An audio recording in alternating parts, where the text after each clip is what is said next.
When it comes to the music industry, and I pretty much want to call it the game of the music, R&B, hip hop, pop, whatever you want to call it, you got a lot of artists who want to grab the fame, the glory, but they don't want to put the hard work behind it. There's a lot of levels to it. You know, you have to first of all, first thing first, believe in yourself. Second thing, you got to have a team. You know what I mean? When I say a team, I don't mean someone on payroll, or I mean a team being people that really support you, fail or succeed. People that believe in you, that believe in you. When you got that, now you're taking off. Now you're taking off. I feel like a lot of people right now, don't know the concept of getting out of the nest.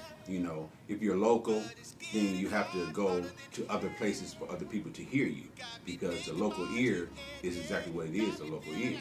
You want to make sure that you got people you can rock stages in a different state, different cities, at least 3-4 hours away from your hometown.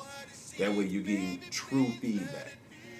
Also, I feel like a lot of people don't take the craft seriously. If you're not willing to invest in yourself, you know what I mean?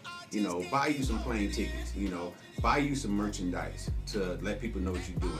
Buy you some spots for blogs or promotion, You have to put the money behind you. When I say money, everybody, we not all, fortunate to have a certain amount of money, but if you're really true and want this, you have to learn how to budget. Job, man. I like that, man. Keep doing your thing. Great job. He did the little promotions earlier, telling people to, tune in to Excitement Radio. So we talking about. We networking here. We networking here. I'm playing your music. You calling people. You telling people, we here. I'm networking with you. You networking with us. This is what I'm talking about. Like, I want to see that. Like, I play your music. You play your music. We networking with each other. That's what I'm talking about. Right, so shout out to my man Lamontt right there. His joint Heels. Keep doing your thing, man.